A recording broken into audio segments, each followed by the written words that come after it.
those bullet points and continually add them. And sometimes they change depending on what club you're at, or what coaches you work with. I feel like that's a big thing, but understanding how to be adaptable in environments is huge. So I feel like that's a big change. But between the college environment and the residency academy, it's two completely different environments. Here, everyone lives on campus together. They train together, eat together. In college, there's a bit more freedom. You train together, you have some team events, you travel, you have the games. But at the end of the day, they all have different classes. They have different, lives that they have outside of soccer. Some work, some do internships. Some just focus on school. So it's kind of different. In the environment of things as well, of okay, this is very concentrated in the one aspect compared to the college, where individuals are they're adults and they're a bit more flexible of being able to travel and being able to do different things. So I think the environment piece has a huge effect. And I'm getting to the moments of the game thing here, which I really love the fact that this is in your whole little packet that you have right here, because this is something that I know a lot of young coaches struggle with in the youth environment when they come from the college environment, where players again have more experience, of reading the game and understanding possession versus out of possession. And I know that one of the biggest problems personally, I think, in the youth game is there's so much this is a tongue twister, compartmentalization of session design. So here's possession activities, here is out of possession activities versus the ebb and flow of the game. How can we as coaches who've been involved in higher level environments bring this to the youth game so that they grow up like this, as opposed to having to reintroduce it as they get older? I mean, for me personally, I've always liked the aspect of, when we have a live part of the session of, okay, the ball's played in once and then it's live. It's free and active play of, whoever's not in goal really taking in the role that they're playing. Okay, are you playing a striker? Are you playing attacking mid? What's your objective when you're playing that position? To score. Okay, how am I going to do that? I have to bring the ball down. I have to, have a touch. I can pass to a teammate. I can have a shot. So for me, a big part of it is trying to be creative enough to have those players understand the other positions on the pitch, what it's like to, to possess the ball. Okay, I lost it in this 1v1. How can I recover it? So I think it's important for players to be exposed it's important for them to be exposed. Now you got me tongue twisting. I mean, dude, compartmentalization is literally a tongue twister. Exposed? Yeah. I don't know, Nico. I think you've been getting too much sun in Arizona. So probably. I got a nice tan. But oh, you definitely do. I was looking at the pictures. Yeah. But a big. Oh, go ahead. No, I was just going to say, moving into the possession play area right here. This is, I think, where a lot of coaches who've been in a college environment struggle when they go to youth players. Again, these are very, very profound concepts. It's very hard for a 9-year-old and a 10-year-old to understand this. So we need to be able to get our points across in a way that they're going to understand it, right? Yeah. So, I mean, you also have to kind of be creative within the age range that you're coaching. So to bring some really complex ideas to very first experience of goalkeeping, Goalkeeper, it's not going to be it's not going to flow that great, I don't think. So there are different phases of the game for players. For me, at 7, 9 years old, it's about having fun, about developing, about just playing and enjoying the game. I think is huge. From there, okay, can we learn how to train? Okay, now we're training to develop, train to compete after that, and then you're training to win at the more senior level. So that I think, for a player to understand what we're trying to do with this particular, possession chart, you can probably explain it to them. I would say maybe like 15 and older. I think they would start to kind of grasp it. But anything, younger than that, or a player that might not have this comprehension of the game, I think it's important to, okay, how can I be creative within my session to expose them to, have to make these types of actions. Okay, what can I set up? How can we make a situation of, okay, playing around, and in that space I'm either going to be playing with my feet, or I'm going to be rolling the ball to the player, most likely playing through. That's far enough a distance. Okay, I can throw the ball, find a two bounce throw into a goal. How can I force a player to execute these actions without understanding? Okay, let's just go through the motion of, okay, how can I have a free flow and understand, okay, in this area, this is the type of ball I can play, this context or this texture of the ball that's played. I think is important for the younger age groups, but finding a technical foundation first and foremost. Tactical can come later on, where this falls in is the base premise. See, I love what you just said right there, because I think that's really the key right there, is that to start getting them executing these actions, from a tactical standpoint, and then afterwards breaking down and asking them questions on, like, why was this successful? What happened right here? What did you see that made you do this? As opposed to just, hey, you got to build out a blah, blah, blah, and this is a blah, blah, blah, or whatever. It's the same thing as, like, if somebody's teaching, in a university and they're teaching calculus, and then they say, hey, can you sub my 4th grade math class tomorrow? You've got to present the work in a different way to get the same results. If that makes any sense. No, for sure. And the education aspect of things just kind of sparked something in my head of, math. When you're young, you don't know how to add until you do different exercises to put the numbers together. So be creative, to put those numbers together on the field, and then you can really start teaching it later on, and like have the person understand, okay, they do it on their own. Yeah, and I think that's extremely important. If you look at it, if you go from a basic build out. And I always explain this to a lot of young players and stuff, is that, like, when they come into a new environment where maybe they're being challenged or they're being exposed to different techniques or a different understanding of the position by an educator than they may have been in before, is that there might be some steps back from where they were in their old environment. And that's okay, because you're going to take those steps back in order to get to, you might have to go back to step A when you were at step C in order to be able to get to step F, if that makes sense.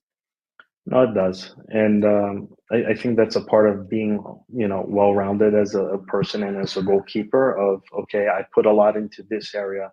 Now the other side, the plate's a little bit unbalanced. So sometimes you have to take away to kind of balance the plate a little bit.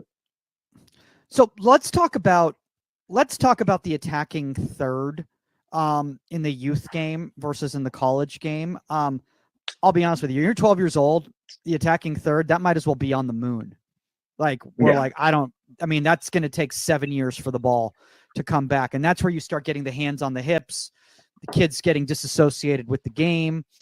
And I find a lot of times at the youth level, players don't really start getting involved and activated until the ball passes the neutral third. Is that something that you've recognized too? In general, yes. But I see it as a big opportunity of, okay, they're disengaged. Question, how can we get them engaged?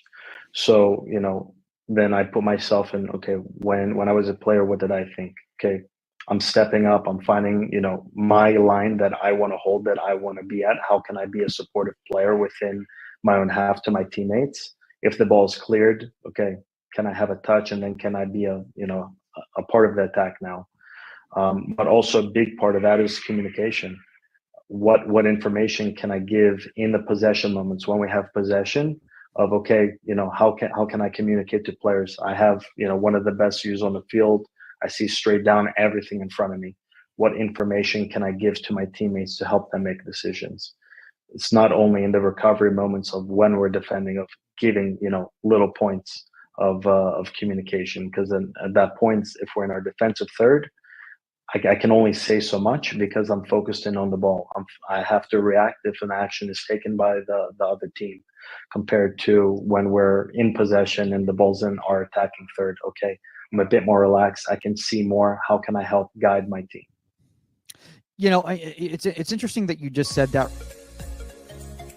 Welcome to the Keeper Institute podcast. My name is Tori Corsaro. I'm a strength and conditioning and goalkeeper coach here at the Keeper Institute and your host for today's show.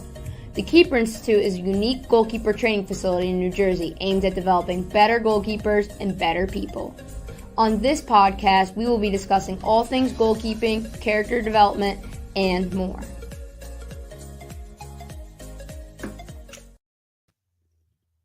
Welcome back to another episode of the Keeper Institute podcast. I'm just going to get an automated one, I think, from now on. Yeah, we're just going to get you a button. Our team has a speaker that has a button like that, and they press it every time a song they like comes on. Oh, okay. That makes sense. Yeah, so I'm pretty sure Chris has an air horn. Yeah. If anyone at TKI had an air horn, that's who it would be. Yeah, definitely.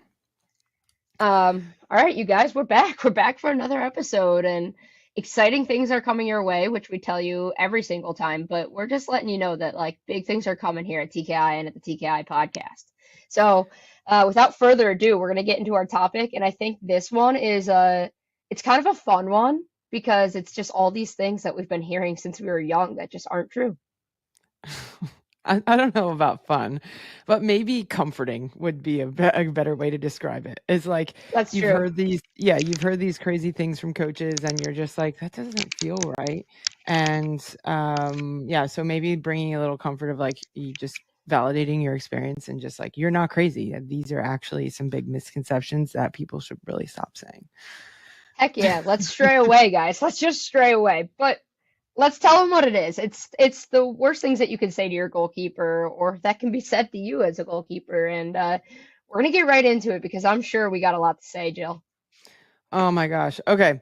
Well, this one pops up a lot. And oftentimes people will come to me and they'll be frustrated that they're not playing. And I think probably, in my opinion, if you are clear, if you have clarity on where you stand, if you have clarity on your role and your responsibility, if you have clarity in the spaces that you can continue to grow and develop, I think that breeds confidence and competence and ultimately improved performance and also contentment. Is that a word? I think so. Yeah, to be more content, right? So with where you are right now. So the number one thing that people need to stop saying is keep doing what you're doing. So you're the number 2 and you go to your coach for feedback and you're wondering, hey, how can I improve? How can I help the team? What can I do as an individual that can collectively make our team better and also potentially get me on the field? What do I need to do to improve? Not in a combative way. It's just I need something to go to training with every day and focus, or do some deliberate training on my own, or watch specific areas of the game that I can continue to grow. And the coach says, just, you're not doing anything wrong. Just keep doing what you're doing. I think that is the most demoralizing thing that a goalkeeper that's not playing can hear, because it just breeds more frustration of they keep telling me I'm doing everything right, but I'm not playing. But clearly there's a separation between what they have and the starter and you and why you're not playing. And so there's got to be something that reason that is not allowing and affording you opportunities to play. And then the coach also just doesn't have any logical reasoning for you to not play. And now you're even more frustrated because they keep saying you're not doing anything wrong. And so how do you go to training every day without something specific to gear some of your energy toward, besides just competing every day, I guess, then with the number 1? To me, it would just be very frustrating. I think what's hard for me about that point in itself is that even if you're the number one, there's things you could be doing, right? Like if you're the number one, maybe it's all right, hey, you've been doing a really good job of finding this particular pass. Let's keep working on it so that it becomes like super comfortable for you to do in a game. Or you're struggling with low diving. Let's kind of talk about and work on that. So it doesn't matter if you're 1, 2, or 3. In my mind as a coach, there are always areas where either you're excelling at and we want to keep building on, or you're struggling with and I want to help you. So for me, it's kind of like, this seems harsh, but it's a little bit of a cop out. And I understand as a coach, sometimes it can be really difficult to have these conversations because you know that person's not going to hear what they want to hear, or it's a potential like they don't agree with you. So it's like, okay, it's a hard conversation, right? But you just have to have it. And being honest with someone, even if they're not hearing what they want to hear, always leaves them happier than feeling like they don't know where they stand or they're getting kind of smoke and mirrors. Yeah, for sure. I also just think it helps if the coach has an identity of how the goalkeeper fits into the team. And not to say that everyone has to be cookie cutter. However, if it's important to build out of the back for your team, then your goalkeeper has to be able to solve pressure, right? It has to be able to accept pressure, solve pressure, be good with both feet. That's just like a non-negotiable to me if you're a team that desires to build out, right? So if there's clarity in the strategy, the game model, and the roles and responsibility of a goalkeeper, then that helps breed self-awareness from the goalkeeper themselves of like, okay, well, Tori's playing and it's important for us to build out. I don't feel comfortable with that. So I know that I can go and work on some of these things, right? And again, if the coach has a strategy or just like where the goalkeeper fits into the team strategy, then each player can then have different ways to solve different problems. And again, puts more ownership on the goalkeeper to go and 1, understand more about the game, but 2, understand more about themselves and how they can maximize what their skill set is within the team strategy, which I think puts more ownership on the player and less maybe responsibility on the coach sometimes, because, hey, here it is. This is who we are as a goalkeeper. And it's our job together to collaborate to figure out how you fit into that and where you can continue to grow. And also, I've laid it out plain for you, and we need a goalkeeper that's preventative, and you're not that preventative. And so we need you to grow in that area, or someone else is going to continue to play, which just helps, right? If I know that I need to be more preventative to be able to play more minutes, then then the responsibility is placed on me to identify moments to do that and grow that area of my game. Yes, with the help of a coach, but now I have like a better understanding of like, okay, that's really important to them. I need to be better at it. I'm going to spend my time improving at it, and I'm going to have to be patient in that process. Yeah. I think it's also important to note that probably, if I had to guess, a lot of our listeners are like that high school age goalkeeper. And I think what's difficult, no matter what level you're at, when you're talking like competitive season, whether it be high school or college or pro, like one goalkeeper usually plays. And I think that that's tough because it's not like maybe an outside mid who, if I have a really good week, there's a chance I'm going to get like 10 to 15 minutes. It's not usually like that for goalkeepers. So I think that's why it becomes even more important too to have a plan for your goalkeeper, because if they don't win out the spot, there's a good chance that they're not going to like get significant minutes that season. So giving them a plan helps you help them and helps them help you, because they stay more engaged and they make everyone around them better when they feel like they have a purpose too. Yeah, and spending some individual time with those players that aren't playing minutes, showing them some extra love, showing them some extra film of training, of themselves training, not just like the goalkeeper in games, can really help with that. Because you want a good environment for your 3 to 4 goalkeepers that you're working with, or 2, whatever it might be. You want a healthy environment with competition where everyone is developing, because ultimately, if your number 1 gets hurt, you still want a number 2 that's capable and feeling confident to know where they can insert themselves into the game. Yep, absolutely. All right, number 2. This is my favorite one. I get a lot of stick for this one because people are like, this isn't a big deal. You're such a stickler for language. You're such a stickler for words. I'm like, yeah, I am, because it makes a really big difference. And so for me, number 2 is like one of the worst things you could say to a goalkeeper is you should do this or you have to do this. And to me, the alternate is you could do this. You could try that, right? You could try this, you could try that, you could do this, you could do that. There's not one way that works. There's not one solution that's always right. It is case by case, scenario by scenario. And also, as coaches, we're making decisions or we're saying things like you should catch that or you should come out in that situation when we don't have the vantage point of the goalkeeper, right? There's this clip of Carly Telford that I show a lot to young players, and it was against the US. I think it was like She Believes Cup or something. And Telford, it looks like maybe she could have caught it, right? It looks like from my vantage point and from TV, it looks like she could have caught that. But like, I don't know what the real answer is, but there's a lot of traffic in front of her, right?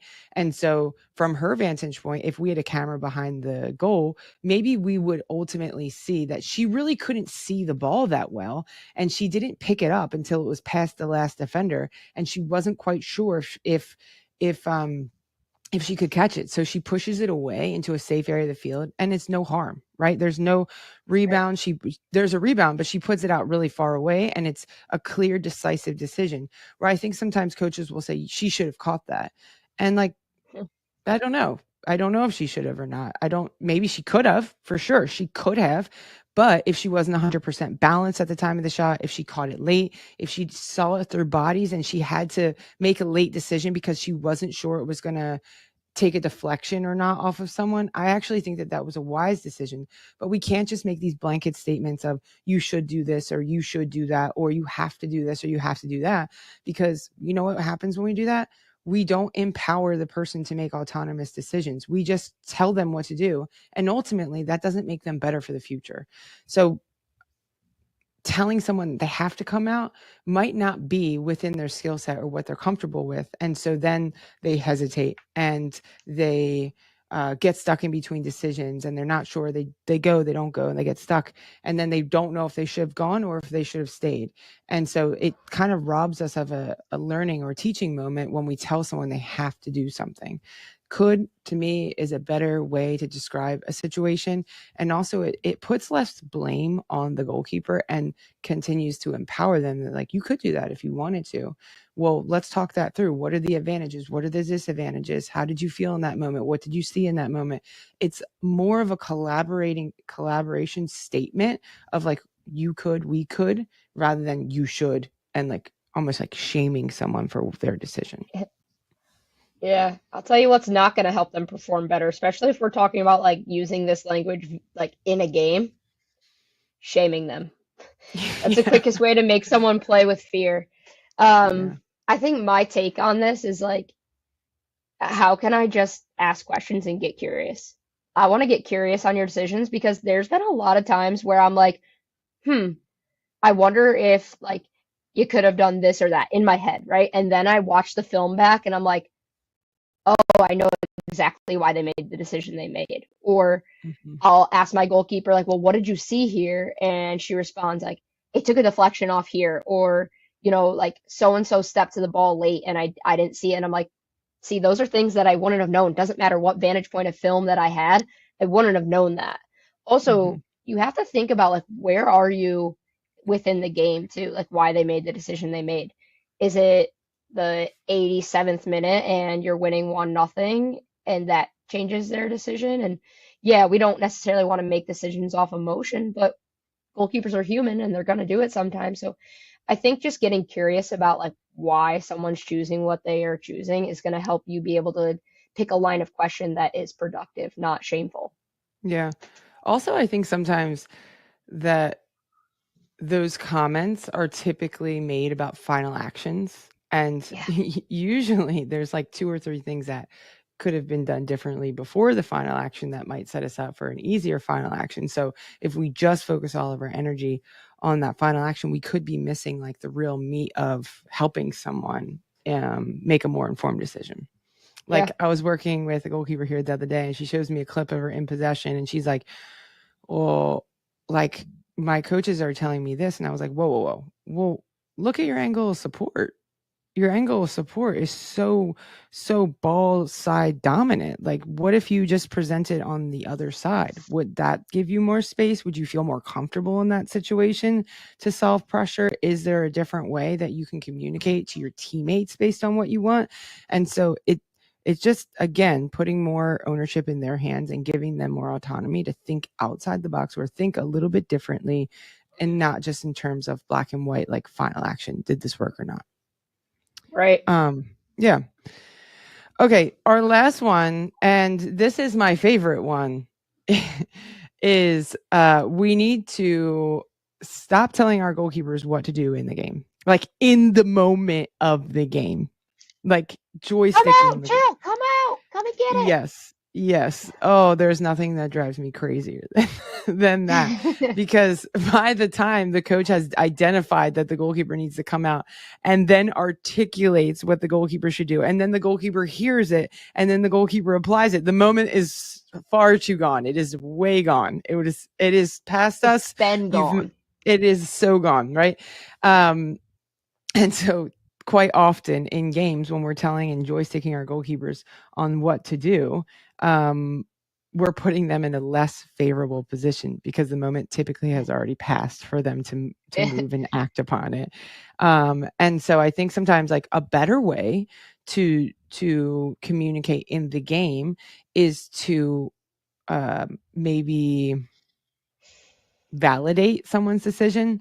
Awesome job coming out there. Great starting position. Like something really simple, a quick hit. It's right after. It's not in the moment of the situation. It's not when a goalkeeper is making decisions. As a coach, you can't be making decisions for a goalkeeper in the game. Just think about it like if someone were to shoot and you were to say dive, like the moment's passed, right? Like if I have to think about diving or if I have to consciously make a decision to dive, the ball's already in the back of the net, right? So maybe just validating someone or encouraging them after a mistake, or hey, you got this, next one, you got this. Like it's okay, like validating their experience and not again, going back to the whole shame thing, not shaming them after they make a mistake. Typically goalkeepers are very self-aware. They know when they made a mistake. So just like validating that your presence is there and that you support them could be really helpful. Or, hey, great starting position. Like that's really helpful for them to know, like based on that situation, the coach thinks that was the appropriate distance for me to set off my line, whatever it might be. Right. I think that those are probably better ways to talk to a goalkeeper within framework of the game, and like certainly not overloading them with way too much information at halftime. Yeah. I have no notes on this. I think you've covered it all, and I don't need to put any more in there because I'm not going to joystick your answer.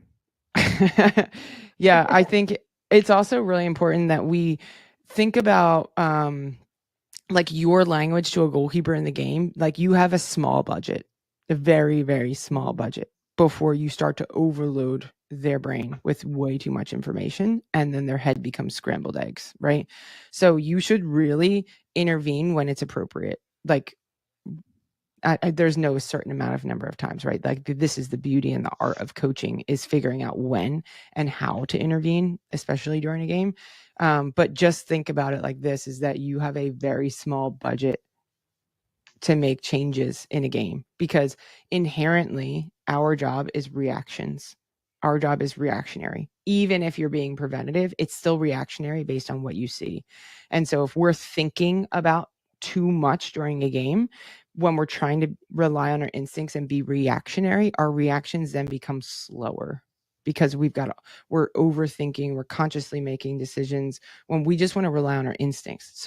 So in a game, if I want to rely on my instincts, I want to think less. I want to be thinking less about what you're telling me to do and your feedback within a game. So low budget, encouragement, support, those are more valuable than giving tactical things for a goalkeeper to work on in a game, and also joysticking their decisions. Keep it simple. Yep. Keep it simple. Yep. All right, Tori, I got a question for you. Oh, you're getting right into it. Okay, hit me with the question. If you had to play any individual sport, what would it be? If you could choose to be really good at an individual sport, what would it be? I think it's tennis. I've thought about this Ooh. before. Okay. I would want to be in tennis. Yeah. I feel like I could be half okay at tennis. I got some like left-right skill going on. Mm-hmm. Yeah. So I think that's it. And I got the grunt down. I've had the grunt down. Yeah, that's a good one. I probably would choose some kind of form of snowboarding event, like downhill, Ooh. because I really like that. Or But you also don't like the cold. I know, but it's worth it when you have the adrenaline high of like going fast down a mountain. Fair. And you just fair. gotta dress appropriately. Dress appropriately. Yeah. Fair. But yes, you're correct. I don't like being cold. I'm like, those two don't add up, and you're gonna have to probably live somewhere kind of cold. Yeah, yeah. But you would be good at it. You guys, she's really good at snowboarding. Or I really enjoy pickleball. Yeah. That's Yeah. not really a sport. I mean, it is a sport, but it's not like an Olympic sport. It will be though. I bet think- you it will be. Give it a few or years. golf. I really don't have an answer. Yeah. Okay. I just want to be All good right, at you all. guys heard it here. She is a multi-sport athlete, and as you could probably imagine, anything that she picks up, she's good at. So Here we we go. go. Okay. My best friend, my boss, and my mentor. We're going to end it on that. But as always, you guys, if you have any questions, comments, concerns, topics you want to hear about, please reach out. We're always willing to take in some feedback or just give the people what they want. But for now, we'll catch you later. Wait, people. Wait, don't go anywhere. Oh, sorry. I know. I had one more thing. It was like my bonus. It was my bonus one that I totally forgot to interject in here. But I think one more thing that we need to stop telling goalkeepers is that you just got to focus on the game. Whatever's happening outside the lines is happening outside the lines. And when you step between those lines, it's all about the game. And you need to just focus on the game. And I think that that's silly because I think the mental side of the game is so important. And I think managing the stress and the anxiety of performance and high stressful situations, and also we're individuals, humans with hearts and brains, and we have emotions, and it's okay to feel those things. And it is okay if you can't compartmentalize how you're feeling before you go into a game. It is so hard, and not everyone can do it. And so I really wanted to just validate if that's how you feel. Like sometimes it's like you're having a heavy day and that you bring it with you to training or to a game, that is 100% normal and also acceptable. And you have feelings and it's okay to have that. And if you are struggling with managing your emotions and the mental side of the game, Coach Chris is doing a 4-week workshop called Bulletproof, and it's for middle school kids and high school kids because we want to equip you guys with mental tools and techniques that you can use in high pressure situations or after mistakes. That's going to help you get to the next level. Because whatever level you're at now, I'm sure it's still hard to deal with mentally. But if you have high aspirations to achieve the next level, when you get to that next level, you want to be mentally prepared to succeed at that level. So make sure you check that out. The details are on our website. Coach Chris is the most amazing resource that we have at TKI and is like salt. Actually, she's not salt. She's the whole steak. Like everything about what she does is central to our performance. So make sure you check it out. Now we'll catch you later. Now we actually will catch you later.